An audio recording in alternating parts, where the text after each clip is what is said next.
Bismillahirrahmanirrahim. Bagaimana membersihkan hati dari penyakit-penyakit? Tazkiyatun nufus.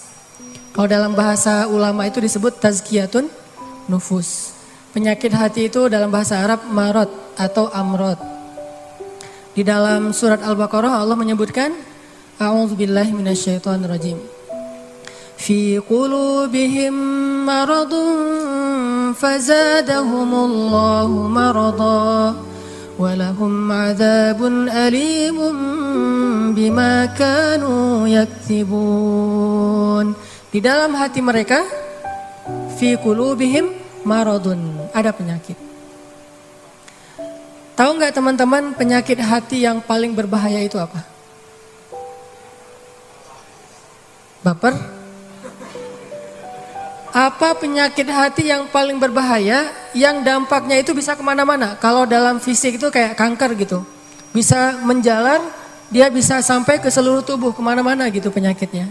Udah diamputasi kadang-kadang belum menghilangkan sel kankernya. Udah di kemo berkali-kali ternyata belum mati juga tuh sel kanker. Dia makan, dimakan oleh sel kanker. Dia minum, di transfusi darah misalnya, darahnya dihabisin sama sel kanker. Sebahaya itu penyakit hati. Apa penyakit hati yang paling bahaya? Cinta terhadap dunia. Dengki.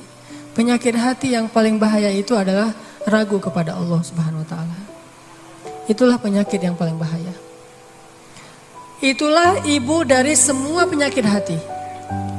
Dengki, cinta dunia, dendam, susah memaafkan, galau, khawatir yang berlebihan, berputus asa, semua itu lahir dari gara-gara dia ragu kepada Allah Subhanahu wa taala. Sehingga Allah mengatakan di dalam surat Al-Baqarah tadi, fi qulubihim marad, di dalam hati mereka ada penyakit, satu aja.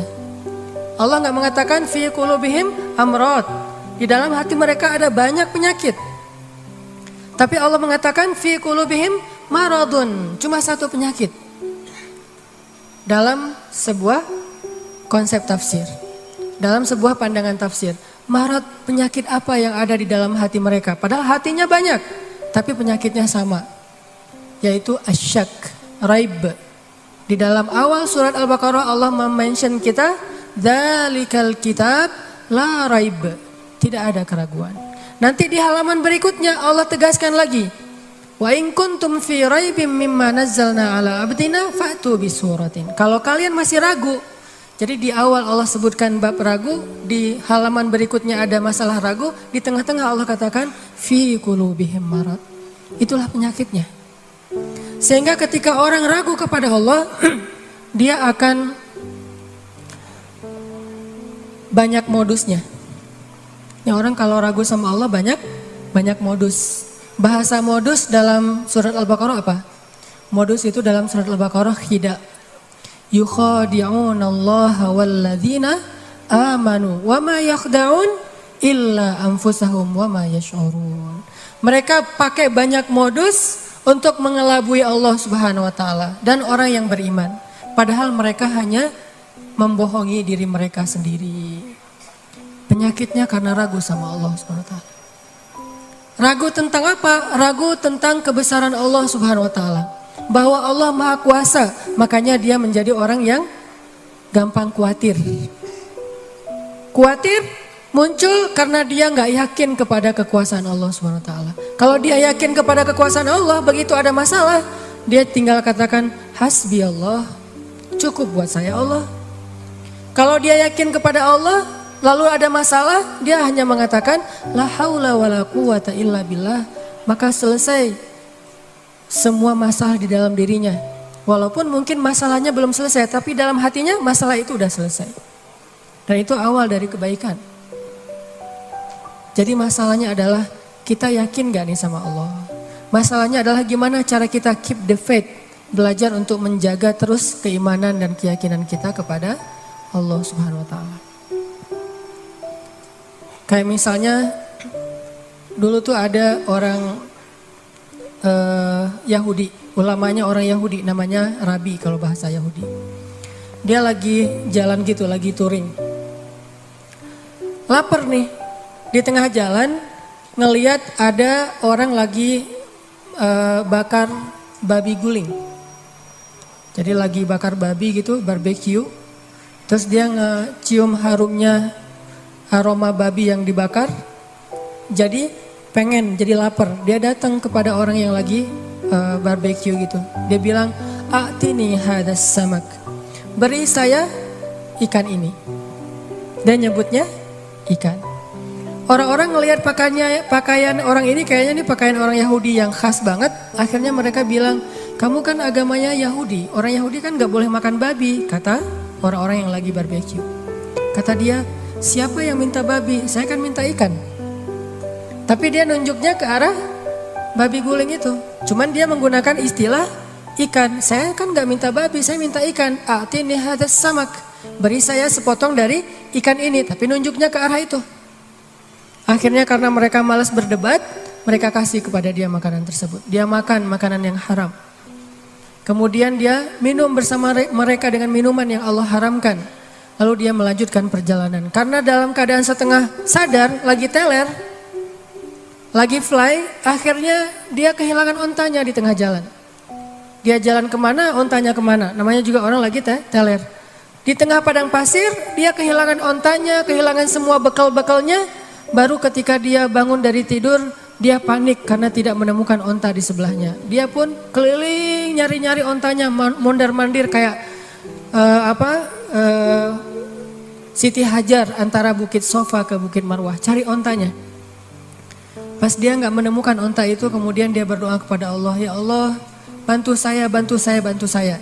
Nabi kemudian mengkomentari hadis ini, kata Nabi, "Ma'kaluhu haram, mashrabuhu haram, malbasuhu haram, wa ghudhiya bil haram, fa anna yustajabu lidzalik." Makanannya haram, minumannya haram, kendaraan atau yang dia pakai itu semuanya haram. Lalu bagaimana Allah akan mengabulkan doa orang ini? Artinya apa, teman-teman? Dia punya masalah, dia ragu kepada Allah ketika dia lagi dalam keadaan lapar. Dia lapar, ragu kepada Allah, sehingga dia putus asa, dia makan apa yang tidak boleh dia makan. Ini yang menjadi masalah kita dalam hidup.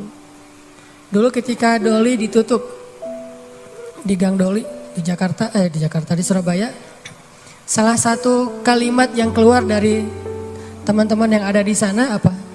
"Kalau kami nggak boleh kayak gini, terus kami makan apa?" Gitu kan? "Kalau kami nggak boleh kerja kayak gini, terus kami ngasih makan apa buat keluarga kami?" Itu penyakitnya.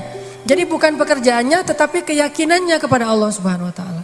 Nggak mungkin, nih ya, nggak mungkin nol, nggak mungkin sama sekali ya. Ada orang yang meninggalkan sesuatu karena Allah, terus jadi terlantar dan terlunta-lunta, itu nggak mungkin sama sekali. Bukankah Allah sudah menunjukkan banyak bukti kepada kita? Siapapun yang meninggalkan sesuatu karena Allah, pasti Allah ganti dengan yang lebih baik. Musa meninggalkan Mesir karena perintah Allah, Allah ganti dengan Palestina. Ibrahim meninggalkan Irak karena Allah, Allah ganti dengan Palestina dan Mekah. Nabi Muhammad SAW meninggalkan Mekah karena Allah, Allah ganti dengan keluarga baru di Madinah. Gak mungkin ada orang yang berhijrah meninggalkan sesuatu karena Allah terus jadi terlunta-lunta, jadi susah hidupnya. Gak mungkin, gak ada ceritanya dalam sejarah. Masalahnya ketika dia meninggalkan itu, kadang Allah ngasih dia ujian kecil untuk melihat dia yakin gak sama Allah. Nah, di ujian itulah banyak orang yang patah. Banyak orang yang kemudian jadi seperti bangsa Bani Israel yang mengeluh terus bilang, "Duh, kalau kayak gini mending saya balik lagi aja kayak dulu." Banyak orang yang ngomong kayak gini nih. "Mending saya balik lagi aja kayak dulu. Kayaknya hidup saya yang dulu lebih mudah daripada sekarang." Itu yang dikatakan Bani Israel ketika mereka menuju ke Palestina. Ketika mereka di tengah jalan, mereka bilang, "Tahu kayak gini kita mending balik lagi aja ke Mesir kayak di zaman Firaun." Ternyata sama aja nasib kita di tangan Firaun dengan di tangan Musa. Kenapa? Ragu kepada Allah Subhanahu Wa Taala. Tidaklah seseorang ragu kepada Allah kecuali akan bertambah keluhan dalam hidupnya. Nih pasti nih. Tidaklah seseorang makin ragu kepada Allah kecuali bertambah banyak keluhan-keluhannya dalam hidup. Semakin dia yakin kepada Allah, semakin sedikit dia mengeluh dalam hidupnya. Semakin sedikit dia, semakin yakin dia kepada Allah, semakin sedikit dia mengeluh dalam hidupnya. Makanya teman-teman, masalah paling besar dalam hidup kita itu, terutama masalah hati adalah ketika kita ragu kepada Allah Subhanahu wa Ta'ala. Coba nanti teman-teman kalau misalnya lagi santai di rumah, cari-cari ayat tentang kebesaran Allah di dalam Al-Quran. Misalnya yang bikin teman-teman sering galau itu apa? Sebutlah masalah jodoh. Yang sering bukan teman-teman sih, saya dulu juga kayak gitu. Namanya orang masih sendiri kan galau ya, saya bisa nikah nggak ya? Kayaknya nggak ada yang mau deh sama saya. Alhamdulillah Allah karuniakan seseorang yang mau sama saya. Kalau kita lagi galau tentang satu masalah, jalan keluar yang pertama yang harus teman-teman cari itu adalah Allah Subhanahu wa Ta'ala.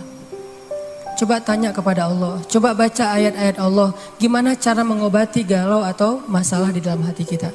Misalnya masalah jodoh. Allah bisa kita baca di dalam firman Allah surat An-Nur ayat 32. Ini salah satu ayat yang bisa membooster teman-teman jomblo fisabilillah. Ini ayat jomblo banget nih. Ayat surat An-Nur surat 24 ayat 32. Apa kata Allah di dalam ayat 32? Iyakunu fuqara yughnihimullahu min fadlih wallahu wasi'un alim. Nikahkanlah orang-orang yang masih sendiri di antara kalian, baik yang merdeka ataupun orang-orang yang budak. Kalau mereka fukoro, apa arti fukoro? Fakir, gak punya apa-apa. Yughnihimullahu min fadli. Allah yang akan mencukupkan mereka dari karunia-Nya. Dan Allah maha luas lagi maha mengetahui. Ini ayat booster banget. Datang ke rumah calon mertua, capture nih ayat nih. Capture dulu ya, capture. Udah selesai capture, ditaruh paling depan. Jadi pas kita buka HP langsung ayat ini yang keluar gitu. Begitu ditanya kerjaannya apa, tunjukin nih ayat. Kan pertanyaan kedua pasti kerjaannya. Pertanyaan pertama siapa namanya, kedua kerja di mana. Siapa namanya, misalnya sebut nama kita, sebutlah Budi gitu. Oh iya, kerja di mana, masih kuliah atau udah kerja? Udah selesai kuliah Pak. Kerjanya Pak ini. Apa ini? Kalau mereka fakir, Allah yang akan mengayakan mereka. Hah? Ngeri juga udah pakai ayat ya. Dan Allah maha luas lagi maha mengetahui Pak. Itu juga saya dengarnya dari Ustadz gitu ya. Oh benar juga nih ayatnya. Terus gimana anak saya dikasih makan apa? Allah yang kasih makan bukan saya. Anak bapak dan saya, bapak semua kita nih pemakan rezeki bukan pemberi rezeki. Gak ada satupun kan di antara kita pemberi rezeki. Semua kita ini pemakan rezeki. Pemberi rezekinya Allah. Dan ini ayat modal saya banget untuk nembak si dia. Kan saya dulu nikahnya nikah ngutang. Maharnya aja ngutang ke sebelah. Tapi bilang ngutangnya jangan pas awal. Nanti aja kalau udah deal baru ngutang. Udah setuju nih, kita nikah ujung-ujungnya, boleh utang dulu. Ternyata Allah mudahkan setelah itu. Justru setelah saya nikah tuh kan dulu saya kerja gak jelas ya. Memang gak punya kerja sih, bukan gak jelas. Nikah tuh gak punya kerja, gak punya simpanan apapun, gak punya bekal. Pokoknya modalnya modal surat An-Nur ayat 32. Itu modalnya, catat tuh. Kalau perlu jadikan status. Justru setelah menikah saya ngebuktiin sendiri gimana Allah maha menunaikan janjinya. Allah gak pernah ingkar janji. Kalau kita fukoro, saya emang dulu fukoro. Gimana fukoro? Gak tahu mau makan apa hari ini juga. Namanya mahasiswa di luar negeri. Tapi kemudian setelah selesai nikah Allah mudahkan dengan tiba-tiba saya dapat kesempatan menjadi petugas haji resmi. Bukan outsourcing gitu, resmi. Petugas haji resmi dari Depak selama 1 bulan musim haji, dan itu lumayan penghasilannya. Pulang dari situ dapat tawaran untuk ikut audisi mengisi tilawah Al-Quran di salah satu televisi di Mesir. Yang ikut audisi itu banyak. Orang-orang Arab kan ngajinya bagus-bagus ya. Kelasnya udah kelas Al-Afasi, Al-Ghamidi, Toha Junaid, yang keren-keren lah bacaannya, suaranya, hafalannya udah pasti keren. Saya ikut audisi tuh. Ternyata dari sekian ratus orang yang ikut audisi, yang dipilih cuma 5 orang min ajmalis saut atau as-saut adz-dzahabi, suara emas. Dan saya alhamdulillah terpilih, entah gimana caranya, mungkin juri waktu itu juga lagi nggak dengerin saya, tiba-tiba dicontreng aja. Terpilih di antara 5 orang dari berapa ratus orang yang ikut audisi. Terpilih. Lalu dari 5 orang itu diseleksi lagi untuk ngambil 20 episode sekaligus. Yang lain cuma satu-satu episode. 20 episode siapa? Ternyata saya juga dapat dari 5 orang itu dipilih satu-satunya yang ngambil 20 episode di televisi. Alhamdulillah akhirnya ngerekaman, recording di TV udah selesai gitu, nggak kerja selama 6 bulan. Mulailah kita keliling-keliling gak jelas gitu di Mesir mondar-mandir kayak 99 cahaya di langit Eropa gitu. Benar kan kata Allah, kalau mereka fuqara yughnihimullah, maka Allah akan memberikan kekayaan untuk mereka atau kecukupan. Jadi obat hati itu adalah yakin kepada Allah. Dan cara yakin kepada Allah, baca firman-firman Allah Subhanahu wa taala. Allah berjanji di dalam banyak ayat untuk bisa menjadi iman, menambah faith, menambah keyakinan di dalam hati kita. Tinggal kita baca aja. Banyak banget ayat-ayat kayak gitu. Jadi begitu kita galau tentang gimana nanti nih, apa yang harus saya kasih, gimana menafkahi, baca nih ayat. Gitu juga kalau misalnya kita cari kerjaan atau cari nafkah. Allah Subhanahu wa taala juga memberikan kita banyak sekali ayat-ayat yang menjadi janji dari Allah bahwa siapa yang yakin kepada Allah, pasti Allah Subhanahu wa taala akan menjaganya. Itu banyak banget ayat kayak gitu. Salah satunya teman-teman bisa baca minimal banget nih, minimal banget teman-teman bisa baca di surat Hud ayat 6. Coba baca surat Hud, surat 11 ayat 6. Ini juga ayat untuk ngecas iman kita. Apa kata Allah di ayat 6 surat Hud? Bismillahirrahmanirrahim. Wa ma min dabbatin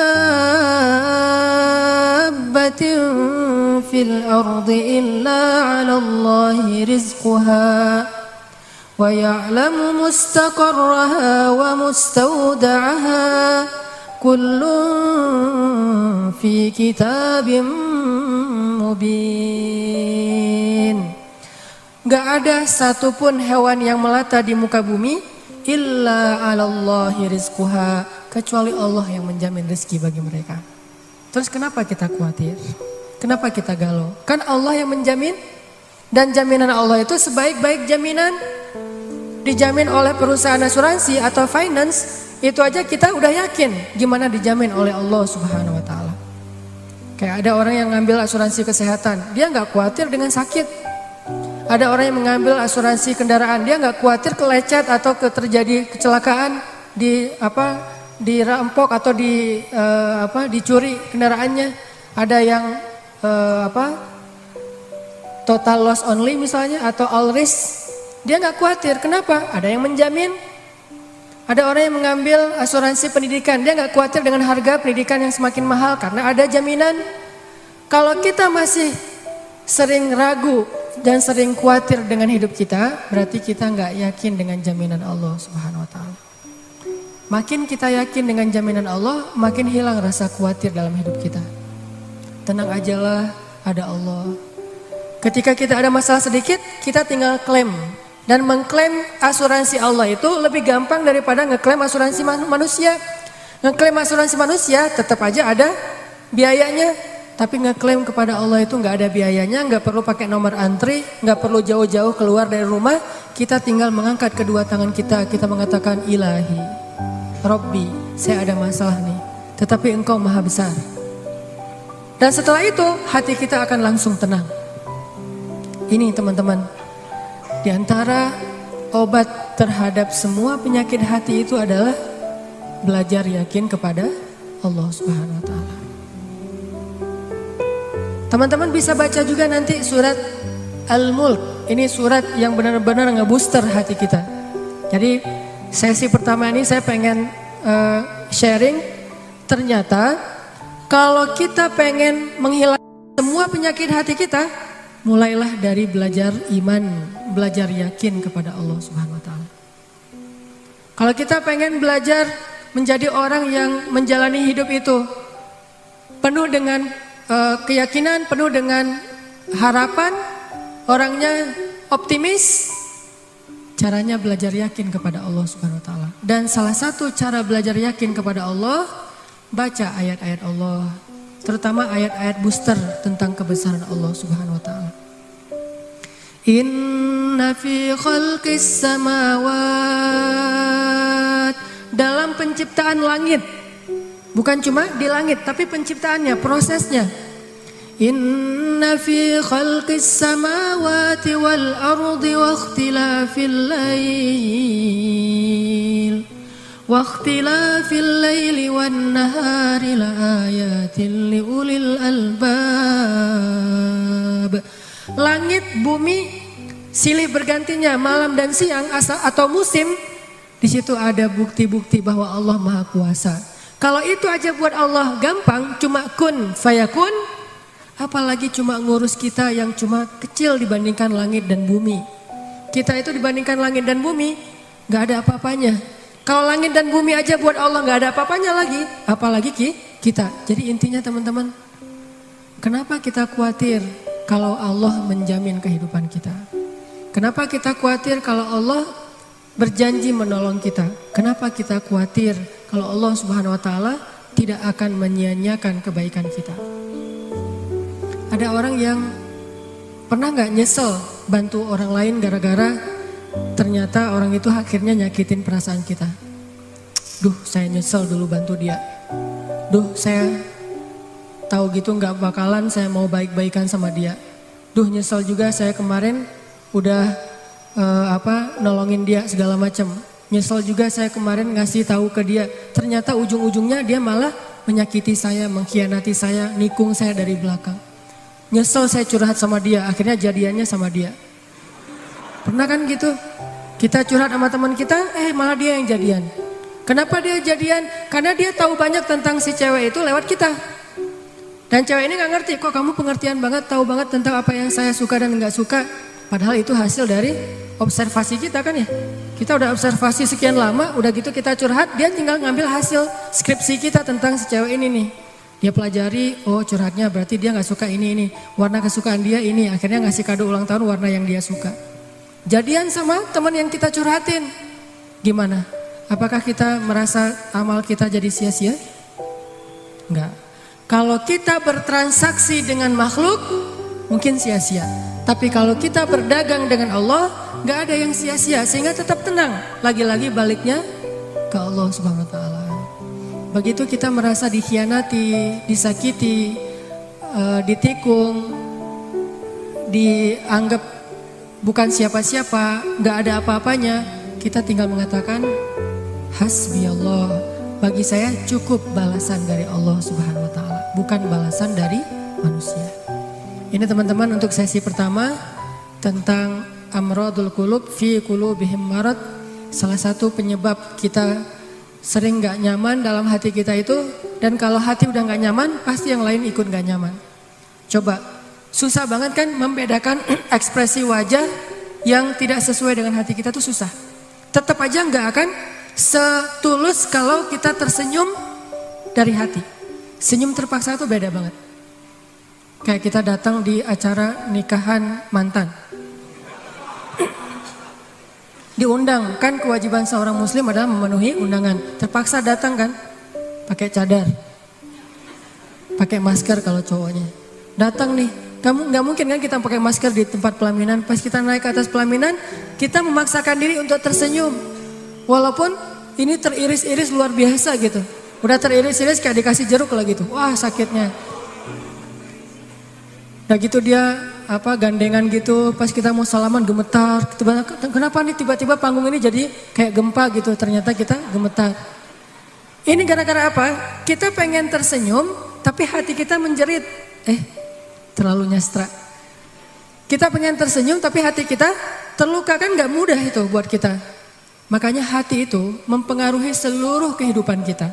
Benarlah sabda Rasulullah, kalau dia baik semuanya ikut baik. Kalau dia buruk semua ikut menjadi buruk, terpengaruh banget. Sehingga kalau kita pengen memperbaiki hidup kita, mulai dari memperbaiki hati kita. Dan awal dari memperbaiki hati itu adalah perbaiki yakin kita kepada Allah Subhanahu wa Ta'ala.